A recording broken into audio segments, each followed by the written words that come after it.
Hey everybody, welcome back. So if you like seeing us interact with the monitor lizards, you'll definitely enjoy seeing today. We got a little bit of warm weather, got home a little bit early, so I had an opportunity to get both of Niles and the new monitor lizard outside. And we had a little bit of an interesting time with one of them. A couple good teaching points in there, so you won't want to go anywhere. We're going to be right back cruising around outside with our monitor lizards on Intrepid Exotics. Whether you're a lifelong keeper or just getting started, help us encourage responsible keeping, conservation, and public education in the interest of keeping our reptiles safe and healthy as we protect them for future generations. You're invited to spend time with us as we experience these awesome animals together on Intrepid Exotics. I gotcha.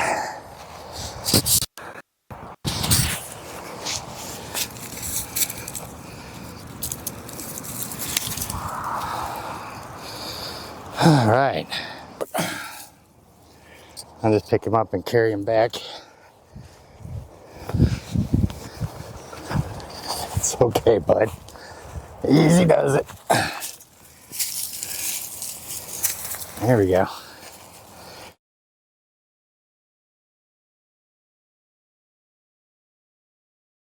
There's one thing cool about their behavior when you talk about how these animals, they don't want you hovering over them and it makes them scared, things like that. You can see his behavior when he's out here. Doesn't mind me hovering at all. Ain't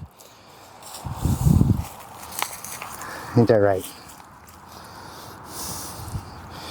And you can see what I talk about too when I talk about how reactive he is.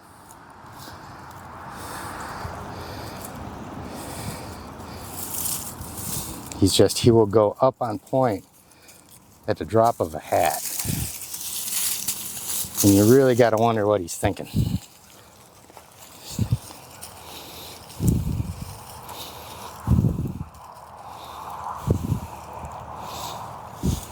There you go.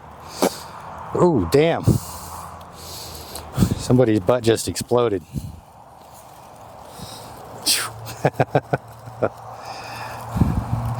But that's a surefire way to tell which sex monitor lizard you have, is when they get ready to blow up like that. You see them hemipenes shoot out both sides. And this old boy right here is hung like a horse. If you're too close to them, they'll knock you out when they come out. But since this is our first time getting him outside this year, I wanted to record it, kind of show what his demeanor is first time getting outside for the year. And it's about 70 degrees out here, so that's perfect weather for him. It's not perfect, but it's fine for him. But this is all part of the process. You can see his behavior right now. You know, he'll have the moments where he's exploring. The tongue will be coming out and stuff like that. And right now, there we go. See, now he's back to looking around. Every now and then, he just goes on point and stops and sits still. And that's where something's caught his attention, and he's just evaluating his surroundings. And the cool thing about this, when you bring your animals outside like this and they get into an environment that's really alien to them, is you're the only familiar thing out here, you know? So that's going to draw his attention away from you and on to everything else in his environment as he's checking stuff out. He's surveying the field right now, looking to see what's out there. Listening to all the birds, listening to all the rustling in the leaves and stuff like that.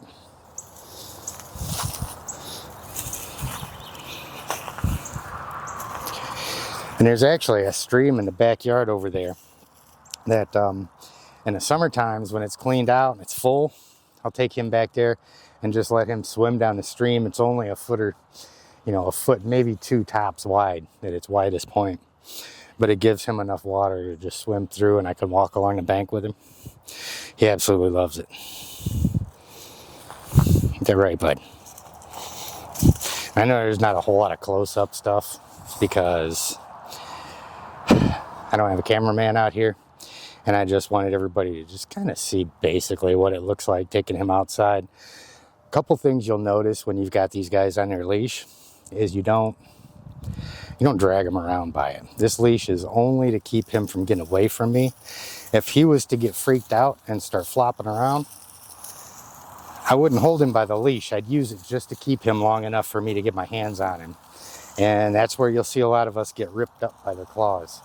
Because if they start to get afraid of something and you got to control them, they're going to fight you with them legs and you're going to get scratched up pretty good.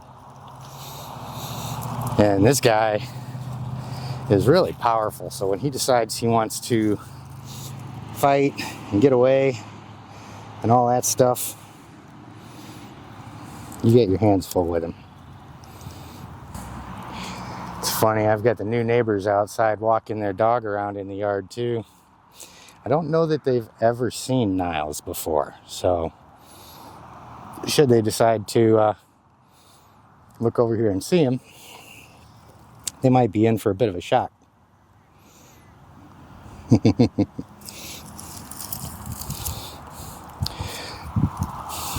But you know, when you're out here with these guys, just letting them explore and stuff like that, you know, normally he's a lot more active. But like I said, first time being back out here, he's getting reacclimated to being outdoors. So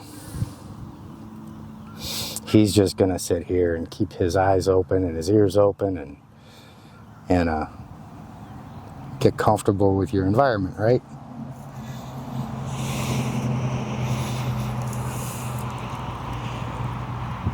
Yeah, and you can't go wrong with a little bit of reassurance here and there. You know, this is a really good time to keep contact with them and whatnot.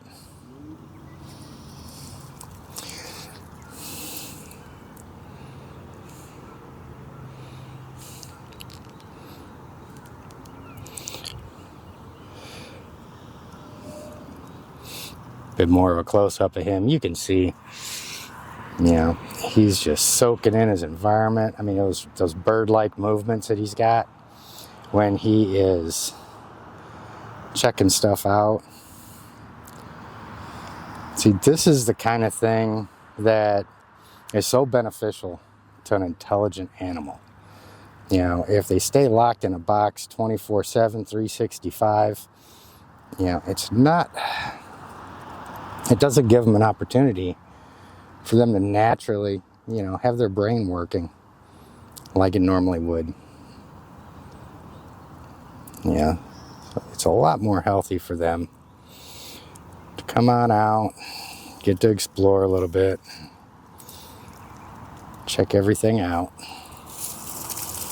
It really helps with socialization too.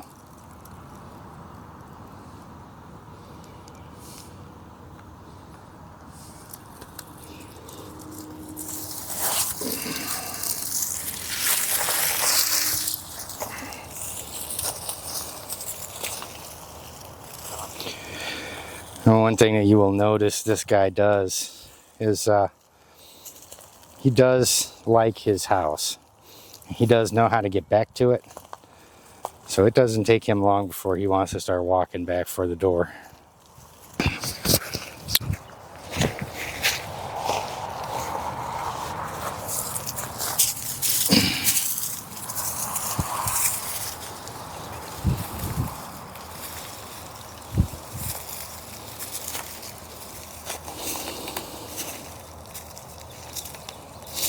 Keep wanting him to go over and check out those trees, like he's refusing to do.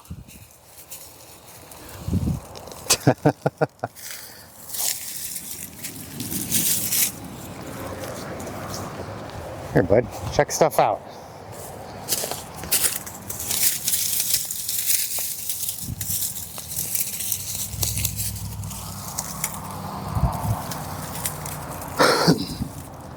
When he was smaller, I couldn't keep him out of the trees.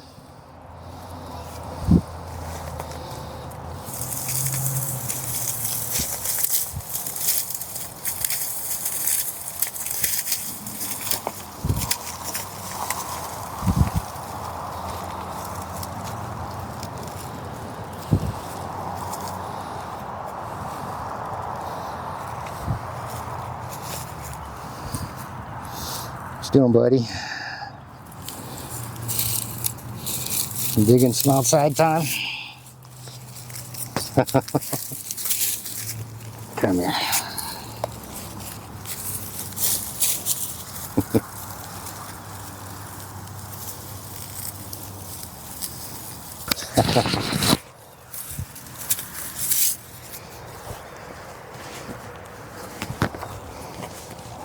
Nope.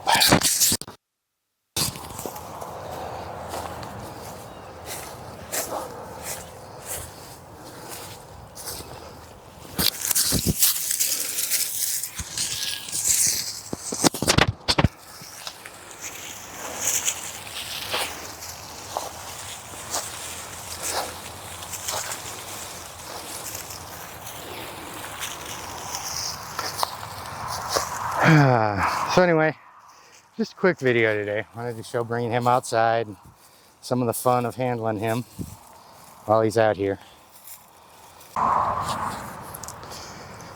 So we can't bring Niles out without bringing Fraser out. And you'll notice he's in no big hurry to get down. Just gonna hold him out here for a little while and let him get acclimated to what's going on before I put him down on the ground. I just pulled him straight out of the mud. He's been down there playing around in the dirt, so he is a dirty lizard.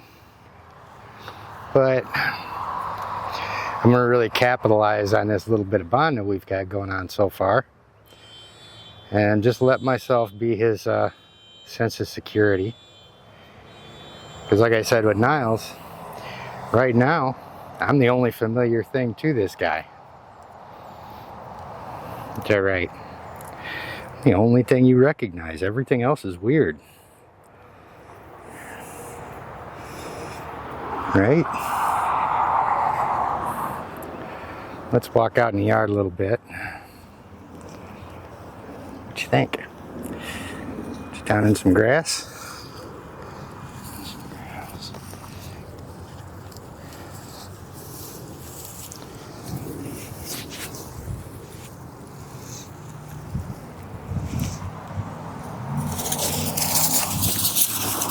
Easy does it. Easy does it.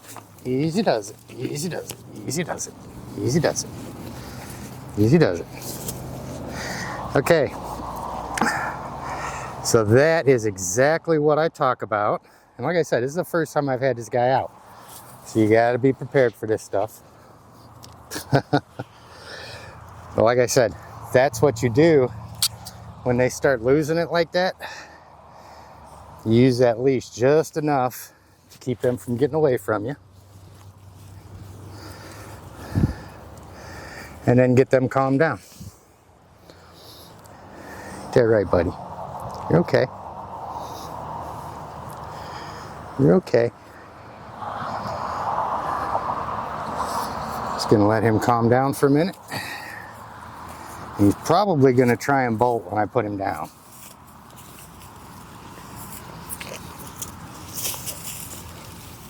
Okay. Now it's time to go in because we had a harness slip. We're going to go ahead and put him back and we'll work with him inside. Okay, so this is a really perfect example of what I was talking about with Niles. And it's a cool dynamic to be able to point out. I wasn't planning on going into quite this much detail today, but it gives me a good opportunity to do that. So in the previous videos when we was talking about the differences between Niles and the little Asian water monitor in here, talking about how Niles is so on point, how you really got to pay attention to his behavior and stuff and how he's so reactive, and how the Asian water monitors tend to be more relaxed, a lot easier to work with and so forth. It's a really good thing to point out here. I've been working with Niles since he's a baby. I've had several different summers out here where I bring him out. So the first couple times that I brought him out, he did similar things. He'd start the Fred Flintstone run, which is what I call it when all four of them legs are trying to go and he's just staying in place. He tried that. He's whipped me. I don't think he's ever tried to bite me when we're outside. But, you know, I got tore up the first few times I took him out. And even though Asian water monitors can be a lot easier to work with as a general rule, you see firsthand, the first time they come out, they're going to react a little bit different. Sometimes they might be nice and chill and just hang on to you. Other times, like you seen with him, as soon as he got down on the ground, man, I want to run. And it's a really good example too of what we do with that leash. You know, when they start running like that, you've got no choice. You use that to buy you just enough time to get down, get your hands on them. And, you know, I got sliced open really good on my finger. Got a couple really good ones on my forearm there. That's the nature of the beast, man. That's why when you see monitor keepers, a lot of us have got these big scars on our arms, because that's part of working with these guys is, you know, sometimes they're going to get you. So it was a really good opportunity to display a couple things today. Like I said, just wanted to come out and kind of share our first day outside. It's a really good day with Niles, as usual here lately. The Asian water monitor, we've got some work to do. I'll spend a lot more time as we get more and more warm days, bringing him out and just getting him acclimated to being walked around, checking stuff out, and get him toned down. We'll get him up to the Niles level with dealing with the outside stuff. So don't forget, guys, get subscribed to the channel, hit the like button. By all means, jump down to the comments, let me know what you think, shoot any questions out you got, and we'll see you next time on Intrepid Exotics.